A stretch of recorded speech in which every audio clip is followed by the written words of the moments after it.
Hello, how are you? I'm Matthew, host of Truth from the Booth on Folk Up Radio. Thanks for making space for me and my guest this Easter Sunday. What you are about to hear is not a conversation built on judgment. It's built on truth. Shane Reed's truth. A truth first spoken because a now deceased friend once pushed Shane to do what many are afraid to do. Speak publicly, educate people, and force this country to look directly at what it would rather ignore. For the better part of a decade, Shane has lived the brutal reality of homelessness in St. John's, Newfoundland, from sleeping all over Hell's Half Acre to surviving the dismantling of a tent city, from no-fault evictions to the slow violence of rising rent, job loss, fractured relationships, and a system stretched far beyond its limits. What does life on the street actually look like in 2026 in St. John's, Newfoundland? Who is out there today along Southside Road in the shadows of the tree line, trying to survive another cold night with nowhere to go? Why do people say jail can feel safer than the streets? And what does it mean when the shelters meant to protect people become places described as traumatic, mentally, physically, emotionally? And when the sun goes down, why does the help disappear too? Today, Shane joins us from the other side of survival, now temporarily housed, staying with friends, still delivering food, still showing up for people society keeps stepping over.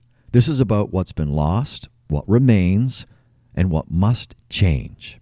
Because homelessness is not a headline. It is a life.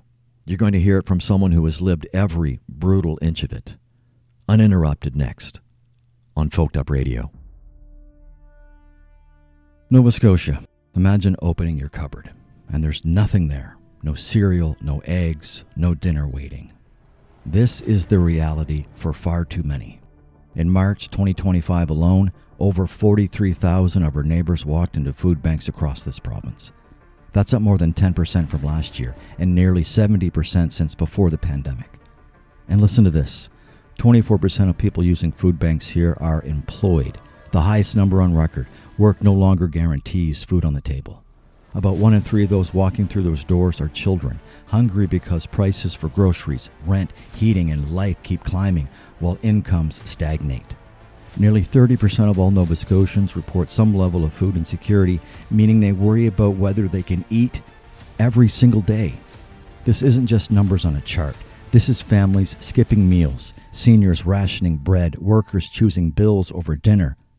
But it doesn't have to be this way.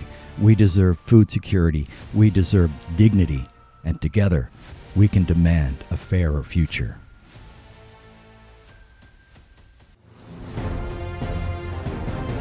Halifax, Nova Scotia, home of talk radio, Truth from the Booth, an ongoing awareness campaign keeping Canada's housing crisis on the front burner and in the moment right here in the Halifax Regional Municipality, the Maritimes, and beyond. True, real-life stories told by those living it, existing in the streets. They bear all and provide you a brief glimpse into an unimaginable world of misery and disappointment, resilience, and triumph. Hear from those with boots on the ground advocating for change now. The stories of the unhoused need to be told by them to educate you, all of us.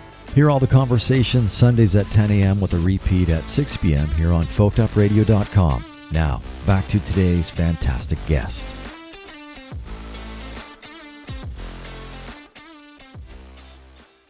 Hello, Shane. It's a pleasure to meet you over the phone. You as well. Yeah, you as well. It'd be much better in person, of course, but I mean, this is a good start.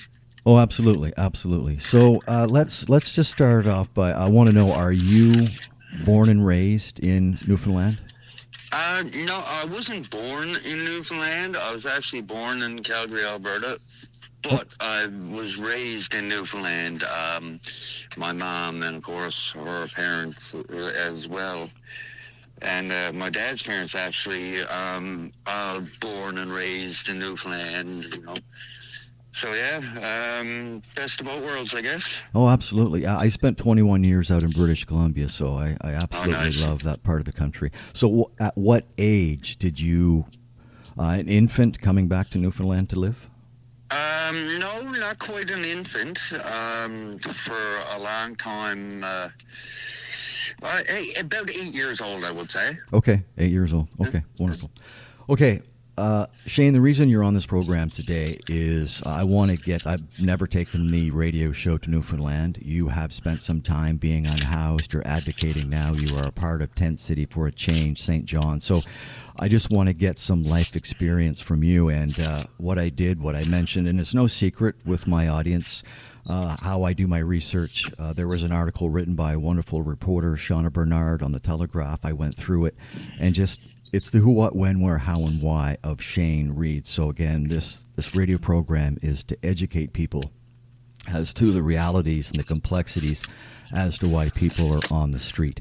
I want to start right off, Shane, with the weather. This show is being recorded on a Thursday. Airing on Easter Sunday. The weather in Newfoundland, can you describe what the last 36 hours have been for specifically people on the street in St. John's? Well, for specifically people on the streets in St. John's, I mean, it's horrific at any time, especially during the nighttime hours. Because it gets cold and there's a dampness to the air down here that on the mainland, like you guys get a more of a dry frost the further you go, towards Ontario and stuff. But down here, that moisture seeps into you and it's just horrible, let alone with the winds and then the changeover.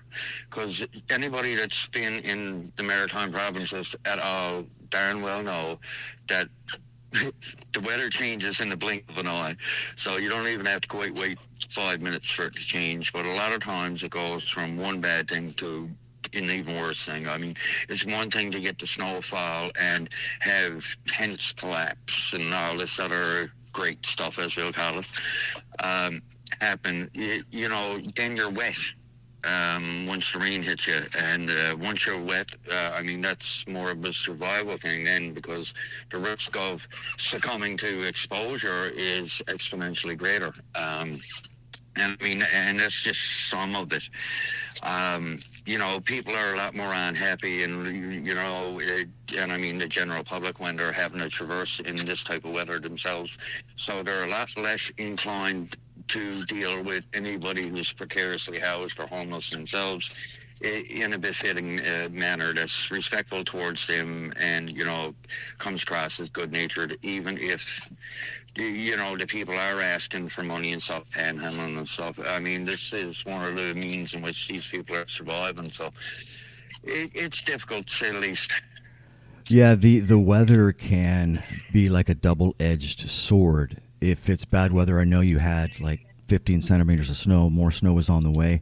So you have to make that decision because you're in survival mode. You need to eat. So do you stay with your tent hoping that you can prevent it from collapsing, or do you venture out and get something to eat and come back to a collapsed tent? Like right now, I know there is snow on the ground in St. John's, Newfoundland. Do you know personally, Shane, of individuals who are out in tents right now? Oh, absolutely. And in far greater numbers than what even they would like to admit, let alone what people are allowing to believe. I'm out there during all hours of the night, a lot of the times, because like I said, this is one of the key hours in which people are most at risk. And what I would do if with a lot of people that know me, of course, I'm allowed to approach for campsites. Now, of course, like, there's always certain rules to that too. I mean, don't ever approach anybody's campsite at night without allowing yourself to be known and who you are upon approaching, because these people, like you just said, are in survival mode, and it's very real when somebody's approaching a campsite at night time, because usually anybody approaching a campsite after night doesn't have the best intentions at heart, with the exception of people like myself. What I would do is I'd go in and I'd secure stuff around their tent as a framing structure with either materials that are there, or I'll bring stuff with me so that the snow doesn't collapse the tent while they're gone. But yes, and you do have to make that very real life-altering decision of whether to basically go from your campsite, not only with the risk of it collapsing, but like with certain bylaws, silly bylaws that they passed down here in Newfoundland about erecting temporary or semi-permanent structure, is that like if the RCMP or the local police force comes along, I mean, they're basically taking down the encampment, either that or they're giving out fines or they're arresting people. And I mean, who wants to deal with that just to have to go get food? But I mean, you have to. Or I mean, it's either you eat or you die. And I mean, it's just that real. Yeah, your belongings can disappear in the blink of an eye. Andrew Goodsell, who ran for mayor here in the Halifax Regional Municipality last year, I watched his belongings, two sets of belongings, be thrown in the back of a contractor's dump truck, and the other one was stolen within 36 hours. Like, Shane, I know you've spent 10 years on and off the streets, and what I've seen here in the 4 years, it's traumatizing. Like right now, speaking to you, my stomach is in a knot. And before we get into a lengthy conversation, and I tell this of all my guests, I'm not here to pry, so please give us as much information or as little as you want. But you're on this radio program. It may be in part because a friend of yours who unfortunately is no longer with us, and I'm so sorry about that. But I believe you had a friend that saw something in you. Shane, you need to go out and you need to educate people and stay away from the public judgment. Can you talk about that a little bit? Yeah, sure, absolutely. Actually, this dear man that was in my life, and I actually have permission to say his name, so otherwise I wouldn't. But Mr. Chris Borsey, who was instrumental in just seeing the good-hearted, smart person that I was, who was able to not only speak well, but was more of a stand-up for other people type of person. I guess a kindred spirit in a lot of ways. And through him, actually, I met Carrie Neal, who has also been so instrumental in influencing me to re-find a voice that I had lost many, many years ago. Through, as you said, like these traumatic things going on, not only to myself, but being such a caring person, like you absorb that like a sponge, and it either does one of three things. It either motivates you, it either destroys you, or leaves you in a state of what the hell. And I was in a state of giving up, not only on myself, but people in general. And Chris just so influential in my life. But I mean, and he was one of those people that by all, I guess, other perceptions, like some people think the cover of a book details what's inside. Well, unfortunately, through what is and will always, well, not hopefully not always will be, is I put you in my mind, is like a lack of mental health services, and mainly due to like a bunch of contributing factors too, like insufficiently staffed hospitals in regards to mental health, sheer volume of mental health issues. And in a lot of cases, these people are often misdiagnosed or not seen at all, or they're given a diagnosis of nothing being wrong.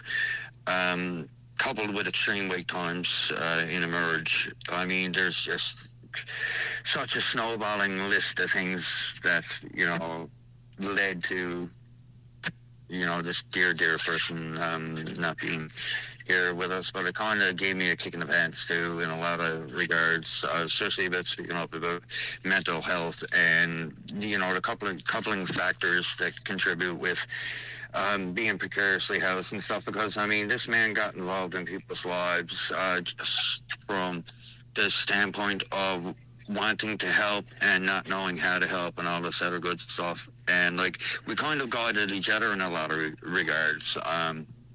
So yeah, well, I guess what I'm trying to say is we need more people like this, and we need them around.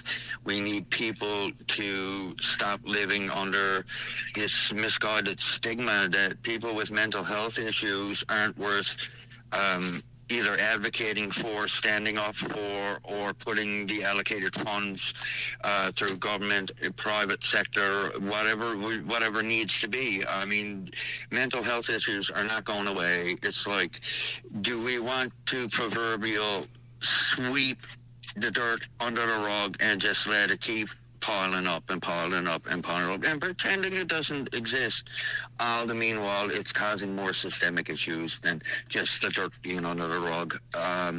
If the government wants to come at it from the standpoint of an economic thing, well, then a healthy mental state for our general public, as well as a healthy I guess you'd say, you know, cost of living factors and everything that really impacts people. There's realistic options and solutions to this that we can execute in real time. And pretending that, you know, these options aren't on the table, that's the dirt being swept under the rug. One of the other things that me and Chris were really, really passionate about, and we had talked extensively about, was allocating a little parcel of land for modular homes and stuff. He was also really, really big on like farming and organics and stuff like this. Like Newfoundland has one of the worst cost ratios compared to what we can grow and provide within our own province. Like just the logistics of getting food and stuff here, like the cost of living is so bloody high. It's not fit, and we're so rich with natural resources and stuff that like it just does not make sense for like these things not to be on the table, especially when you have people like myself who are willing to do this and basically a not-for-profit type of scenario, but build it on a sustainability model. I mean, because if it's not sustainable, what's the point in having it? I mean, it's like us digging up minerals out of the ground and not putting anything back there. I mean, that we already know what the impact of this is.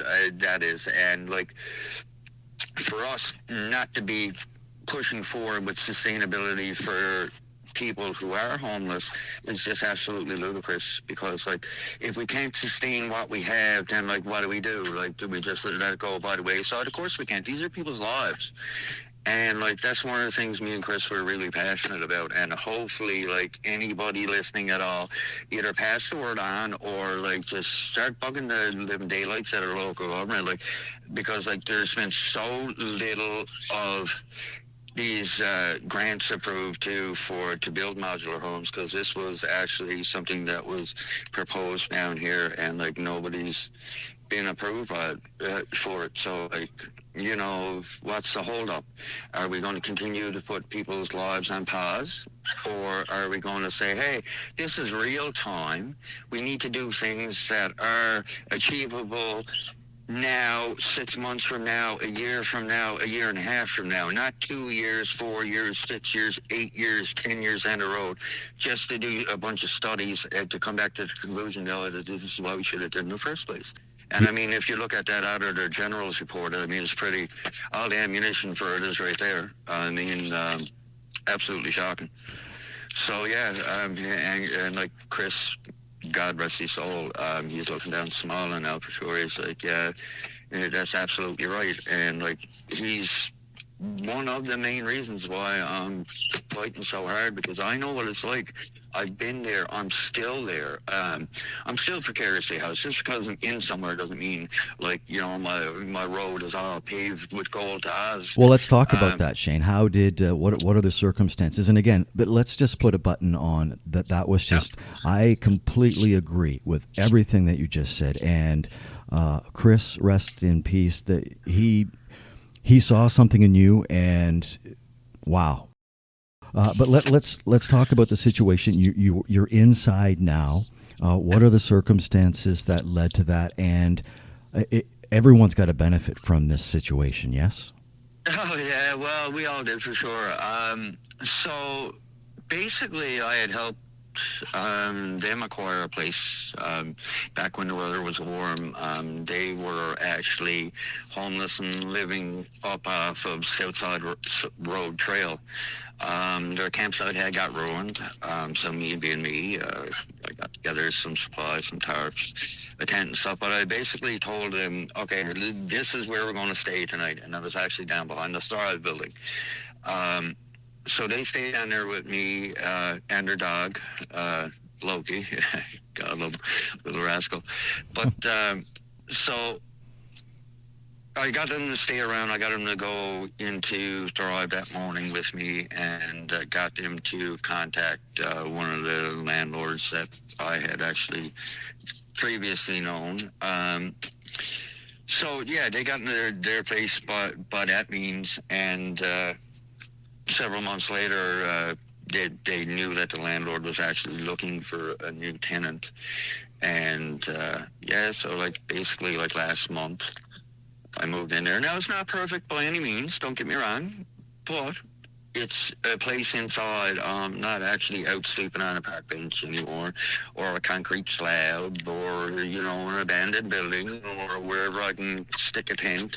Where were some of the, like, according to this article that was written by Shauna Bernard, 10 years back and forth. What were some of the circumstances? Like, where were you spending some of your nights, Shane? Here, there, and everywhere I could. I mean, both relatively safe and unsafe. I mean, trails that took like an hour and a half to hike to, and this ain't no easy walk. This is hard going, hard hiking. You know, most seasoned mountaineers, I dare say, I'd have trouble getting into some of the campsites that I've put myself into, mainly because of, like, the local bylaws and stuff. But, like, on a different note, I mean, I've slept on, I'd say, every park bench that surrounds the greater St. John's area for sure in the past 10 years. And I mean, I didn't just stay in this province either. I mean, I've been up on the mainland, back and forth, you know, finding work, losing work in different circumstances. So, like, I've spent much time on many different streets, abandoned buildings, you know, parking garages, the streets of downtown St. John's on the sidewalks, out in front of the Wiseman Center, which is another local housing, well, not a local housing, a local homeless shelter. But, I mean, once again, when places are full to capacity and everything else, and more certainly, like, with myself in particular, I'm after losing a lot of people through in what I would call a lot of negligence and improper training. When it comes to losing people who have been in homeless shelters, and not only that, but just to see the level of, I guess, neglect and misuse of people within these said places, yeah, it's created scars that I can't personally even go into these places anymore, but they're full to capacity anyway, so it wouldn't make a difference. So yeah, a lot of very precarious, a lot of very dangerous, never should have been there even to be there type of situations. So what do you do when you got nowhere else to lay your head? You, as part of Tent City for a Change, St. John's, you go out into the community. You obviously are dealing and having conversations with the unhoused, and you're also doing food delivery. What are you taking to the folks, and what's the reaction? What types of engagement are you having with the folks that you're now helping? Well, the thing about all that is, like, I go out with whatever I can acquire, my buddy, because, like, I am low income myself. You know what I mean? And I draw from whatever resources I can. So I am not shy about approaching whomever, whatever, wherever, whenever, as to acquiring, like, said food items. So if I can, it's healthy stuff. I mean, and if not, it's whatever I can scrape together. But a lot of the times, I take money out of my own pocket, cook meals at home, do them out, and bring them out. Yeah, I mean, people have done it for me. Starting with Chris, Carrie, a laundry list of people. you know, and if I had to put a list together of how many people who actually donated during Tent City and stuff when it was all in the media. But the thing about that as well is that I'd like to quickly mention, like, sometimes, like, with people donating and stuff like that and wanting to help, once the positive media spin is off it, like they no longer feel like they want to help, or they don't know if they should help. So like I'm just glad that I never got myself in that mindset. I'm glad people such as Kerry and other organizations, you know, throughout Newfoundland are trying to do. But like I'm a firm believer that if more people pooled their resources and stuff into, you know, some type of lobbying group, or even, I guess, a union, a homelessness union would be a grand idea, in which these people could be shown that, like, these type of things can work and they can contribute, and you are helping, even when the precious positive media spin is off it, because, like, with Tent City and stuff, like, some people really gain by, like, TikTok and stuff like this. And I mean, it's great that the message got out there, but it was done, in my opinion, with very little respect towards the actual issues that were going on, instead of being focused on the people who were in front of the camera. Well, let's talk about some of the people. I'm interested to paint a picture. You're walking through the streets of St. John's, Newfoundland, on any given wintry day. What's a typical day for someone who doesn't have four walls to go to? What are they doing on a day like today? Can you walk us through that, Shane? Oh, absolutely. So, you know, with people who are out on the streets all the time, every day, I'll start from the point where you open your precious eyes. When you wake up, the first thing you're thinking is, shit, where do I go to use the bathroom? Sorry for language. But yeah, where do you go use the bathroom? And that's just the first thing that pops into your head. Number two is, damn, now, where am I going to eat? You know, what's open? Is there anything open? Especially in the winter. I mean, let's face it, at any given moment, services are closed. Do that. Hey, I get it. If you can't get people in, you can't open up the doors. You might not, you know, you might not have enough staff there to even serve the meals that you do have, let alone letting in the general public. So I get it. But then it's hours and hours of in-between time. And if you're like myself, which, you know, unfortunately to say, like, not everybody is capable of self-advocation.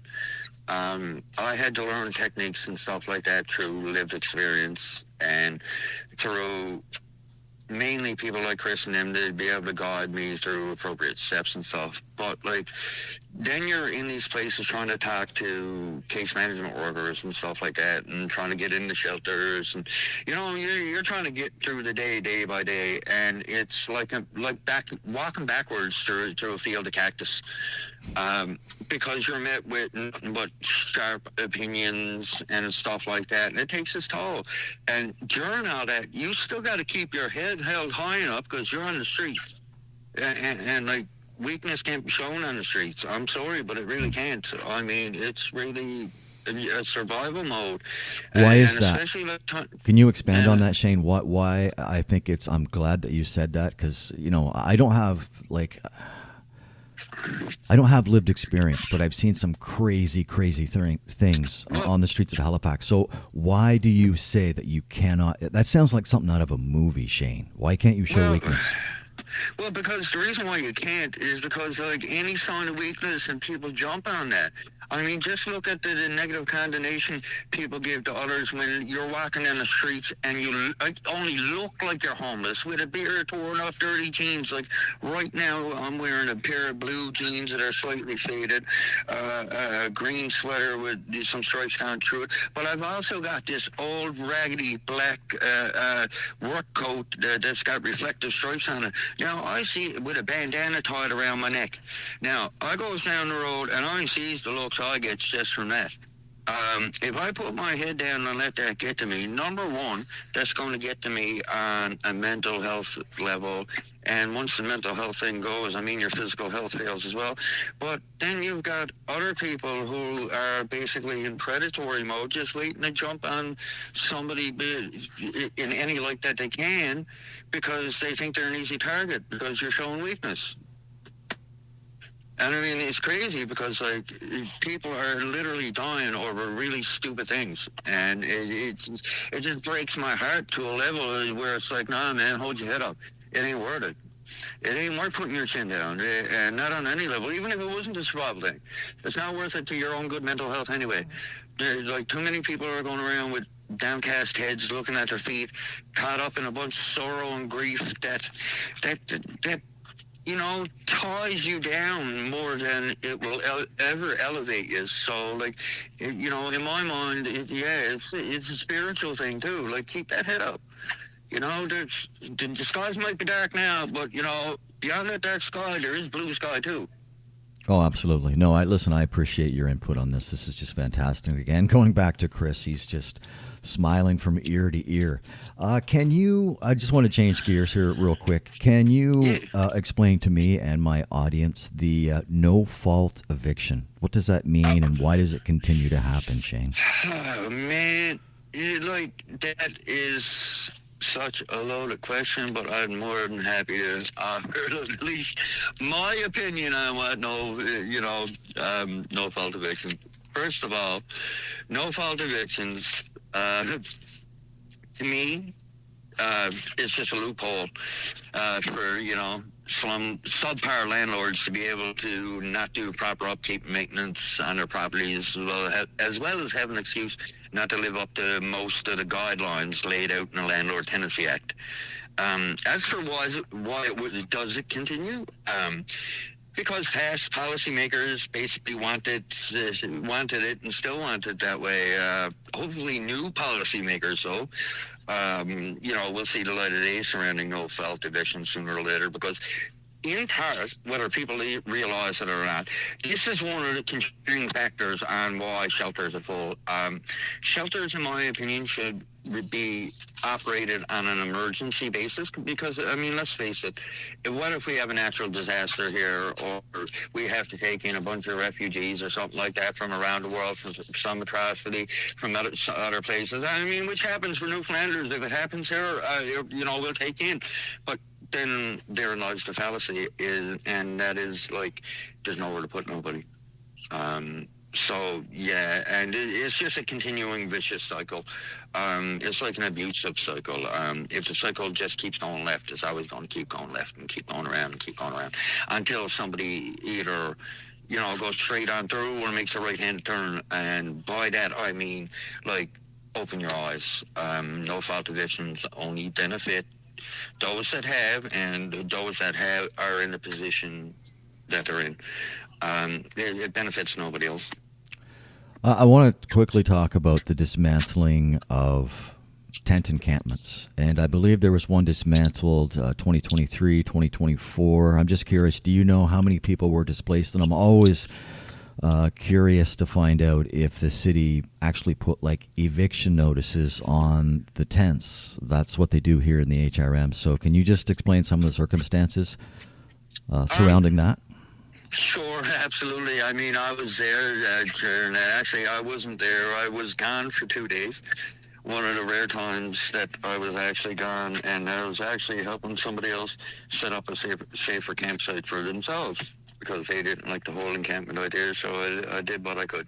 So I was gone for 2 days setting up this encampment. When I came back, everything was gone. I mean, all the relationships I'd built up with people, my whole support structure, it took me months over 6 months to even get back in contact with Chris.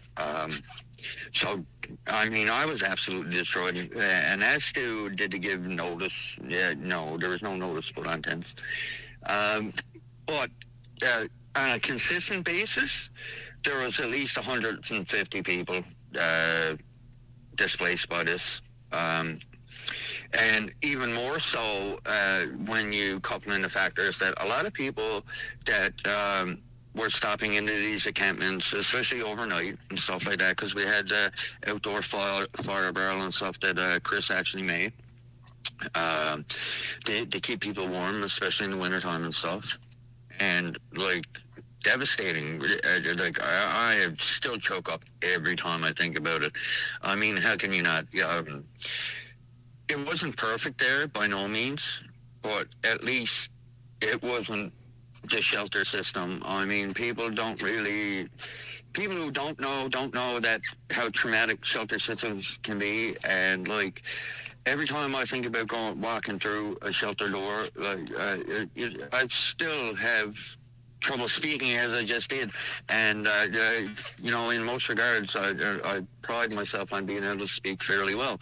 So that can just give you an indication of like how traumatic like it all was, and how traumatic the shelter systems still are to me. Well, what needs to change, Shane? You're at the round table having discussions with policy change, and because trust what you just told me about shelters, how it is traumatically, mentally, physically, emotionally. Yes, I completely agree. I see it all the time here, walking the streets with the conversations that I have here. So, what needs to change? It sounds awful. Well, everything has to change, right from the bottom to the top, from top to the bottom, and the middle included. And I'll elaborate that on a little bit. So when you're talking about in terms of people and their overall health, we'll call it, just so I don't go on for half a dozen hours on that part. But what has to change is people closing their eyes and doing nothing about situations, problems that have viable, sustainable solutions.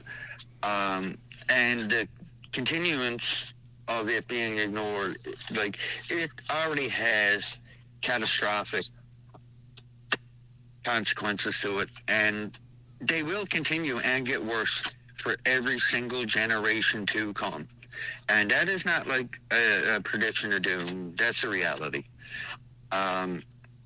If we don't buck down and hold our governments that we elect accountable for their lack thereof and total misuse of not only public allocated funds, especially here in Newfoundland. I mean, this housing report from the Auditor General made me so sick to my stomach by the time I read 2 pages of it, because a lot of these blooming recommendations I had made before Tent City even existed. So if a guy like myself, and by the way, I have no, I guess, above high school level education, so I'm not one of these people who was fortunate enough to be able to have a college education, but I am not naive enough not to see what's in front of my own eyes and just ignore a problem for the sake of convenience. That's like doing stuff the wrong way and expecting not to have to do it again to get it right. Oh, I absolutely. mean, it's lunacy in my opinion. Yeah, no. It's just the same thing as doing the same thing and expecting change. That's the definition of crazy right there. So are we going to continue to be a bunch of lunatics and crazy just because government does that we have to be, and this is the way things are done, and just allow them to have no accountability for stuff and not put nothing back into our communities? If we're going to do that to ourselves, we all might as well just dig our own holes and jump in them. Well, speaking of digging a hole, and this is just, I can't believe you said that phrase. I want to give you a couple of true and false. I don't think I've ever done this with a guest on my show. True or false, you, in the past, helped an individual dig a hole in a snowbank for shelter. True or false? True. You know of individuals who would prefer jail time over street time. True or false? True. I just find, I just, in that article that I was reading, it just was shocking. Can you tell us the story as to why you were helping someone dig a hole in a snowbank for their shelter for the night? I can't even imagine, Shane. Sure, absolutely. So I was walking along down by Thrive, actually, here in St. John's, and there's a little bridge over by Thrive, and the man is no longer there. So, like, I don't mind disclosing his location because, like, problem is with a lot of the local authorities with that bylaw being passed. If I disclose people's locations, I mean, I'm putting them at risk, and I wouldn't betray their trust like that. Taking them, and being somebody with the lived experience of being on the streets, I know that when somebody breaks your trust, damn, it's hard to get it back. Yes. But so I was walking along with my backpack on, going out to help out some other people, and I see somebody wandered down over the snow embankment and towards the bridge. And he looked like, he was a little bit, I won't say elderly, but he was no spring chicken either. So I'm watching, and then I don't see him come back up. I said, no, man, I can't in good conscience just walk on by, right? So anyway, I followed these foot tracks down, and about halfway down, I called out who I was, and he said, yeah. He said, geez, Shane. He said, I know who you are. I said, okay, well, I said, I'm on my way in here now. And I had a backpack that wasn't really full of supplies at the time, but I had my little shovel with me and a couple other things, some emergency blankets, hot paws, all this good stuff. Had, a box of matches. So I looked at him and I saw this little tiny crevice that he had there and a couple of blankets. I said, what are you doing? He said, well, boy, he said, the shelters are full. And I don't really feel safe anywhere else. I said, well, first of all, buddy, we got to dig that hole a little bit deeper. He kind of looked at me strange. I said, no, trust me. I said, we got to widen it out. We got to make it a little bit deeper. And then we're going to make sure it don't collapse on you. I said, we're going to line it. And I hauled out, survival supplies out of my book bag. And I lined it with emergency blankets, and after I got a couple of layers of those built up, I put some hot paws in between them, another layer of emergency blankets, and after I had got done that, I put an emergency reflective blanket, pinned it to the exterior some type of way, trapping in a little bit of heat. After that, I told him I'd be back in a little bit, because I had to go and actually get him a sleeping bag and, some actual blankets instead of the wet one that he had there. Yeah. Incredible. I'm not going to take up too much more of your time. We have had a remarkable conversation, and I know Carrie is next to you, somewhere in the vicinity. I want to close with this. I want to give you an opportunity to give a shout out because not only has Carrie and everyone at Tent City for a Change, St. John's, helped you out over the years, but organizations like The Gathering Place, Bridges to Hope, Wiseman Center have helped you over the years. So I just want to close this conversation off by just giving you the opportunity, Shane, to give a shout out to those that have helped you along the way. Oh, absolutely. So, actually, I'll start with Food First NL. They've given me some awesome opportunities lately to speak on some panels which make an impact on food sustainability. And, the issues and parameters that are within that. Of course, The Gathering Place, the Wiseman Center, Tent City for Change,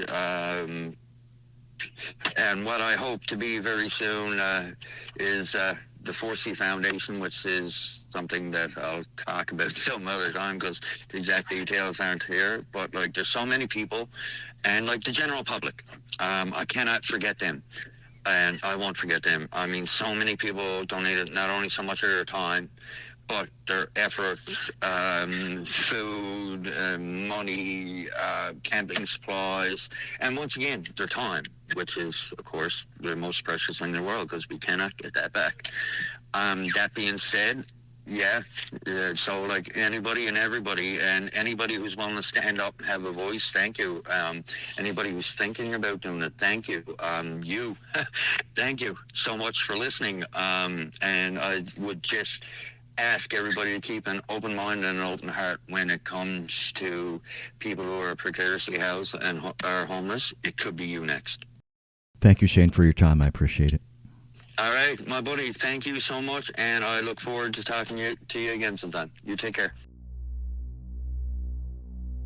April in the Maritimes doesn't arrive like spring so much as it drags itself in. Cold, wet, and unpredictable. For the unhoused in the Maritime provinces, that matters in ways most house folks never have to think about. The days may creep up into the 5 to 10 degree range, but the nights still bite hard, often dropping to or below freezing. For someone outside, that means damp blankets that never fully dry, soaked boots, and the constant risk of cold stress long after winter is supposed to be over. Rain is the real enemy this time of year. April is full of showers, mist, and long stretches of gray sky. One hour it's drizzle, the next is hard rain driven sideways by the Atlantic wind. Early in the month, flurries and wet snow can hit without much warning at all, especially inland. For the unhoused, that kind of weather turns tents, tarps, and encampments into mud, ice, and misery. The maritime wind cuts through everything. Even when the thermometer says it's above freezing, the cold air off the ocean makes it feel much worse. In coastal cities like Halifax, St. John's, Newfoundland, the dampness settles into clothes, sleeping bags, and bones. Nothing dries fast. Everything feels raw. April is a month of false hope. Sun in the morning, cold rain by the afternoon, another freezing night after dark. For those living outside, it's not spring weather. It's survival weather. Public housing for all. I'm Matthew. Let's get you back to your Easter Sunday soundtrack on Canada's #1 folk station, 99.9 FM Perth Andover, and folkedupradio.com.